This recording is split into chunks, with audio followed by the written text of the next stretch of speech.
Assalamu alaikum wa rahmatullahi wa barakatuh. This is the 9th episode of our series, Getting the Best Out of Ramadan.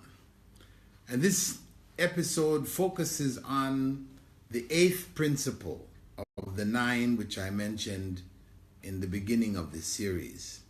The 8th principle is the Quran itself. That the Quran, this is a month of the Quran. You know, Allah describes this month as Shahr Ramadaan alladhi unzila fihi al-Quran, the month of Ramadan in which the Quran was revealed. Allah chose this month for fasting. He connected the month with the Quran. So, traditionally Muslims have read the Quran through this month. You know, if they don't read it the rest of the year, at least in this month they try to read the whole Quran. But the problem is that they are not reading it with understanding. So though we have billions reading the Quran, most of them don't know what the Quran actually says. So what is the value of that reading? This is what we have to ask ourselves. Islam does not ask us to do things which go against common sense, which are illogical, are pointless. Whatever we're instructed to do, it has value, it has weight, it has benefit. It's something which is life-changing. The Quran describes itself as hudan lil muttaqin in the 2nd chapter, beginning of the 2nd chapter. That this book is hudan, guidance for those who are conscious of Allah, conscious of God. It's guidance. So if we're reading texts and we don't know what the texts say, where does the guidance come from? Of course, people are thinking, this is like a magical book, a miraculous book. Yes, it is miraculous. But they're thinking of it in a different sense. Miraculous in the sense that you can read it without understanding it and it's beneficial to you.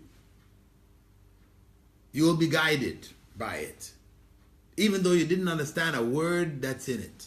That's total nonsense. This is not what Islam is about. Islam is reasonable, logical, it makes sense, it's from God. The Quran was revealed to guide us. We need to know what it's saying so we can be guided. That's the whole point. So we need to focus on the guidance aspect of the Quran in this Ramadan, rather than trying to run our way through the whole text, reciting what we don't understand. Better for us to read, if it's only Surah Al-Baqarah, we just got through that 2.5 juz or parts of the Quran, we got through that during Ramadan, understanding every verse. That will have far more benefit than just blindly parroting the Arabic text. I'm not saying give up the Arabic. Read the Arabic because the Quran is revealed in that, but at the same time read its translation to make sure that you understand what it is Allah is saying. The more you read them together, the more you will get a feel for what the Quran is saying. And of course, it's even better to learn Arabic grammar and syntax, etc., so that you can understand the Quran in its original language. But beware, as Allah said, أَفَلَا يَتَدَبَّرُونَ الْقُرْآنَ, will they not reflect on the meanings of the Quran? أَمْ عَلَى قُلُوبٍ أَقْفَالُهَا, or are their hearts locked up? That's our situation, where we don't understand.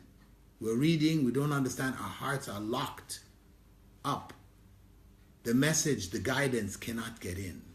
So let us change our approach to the reading of Quran this Ramadan. Even if up until this point you have been just parroting the Arabic text, you can start from today. Change your direction, approach the Quran in a different way, read the tafsir, understand the Quran and its relevance to your life. Let it make a difference. Let it help you change. Inshallah. Barakallahu feekum.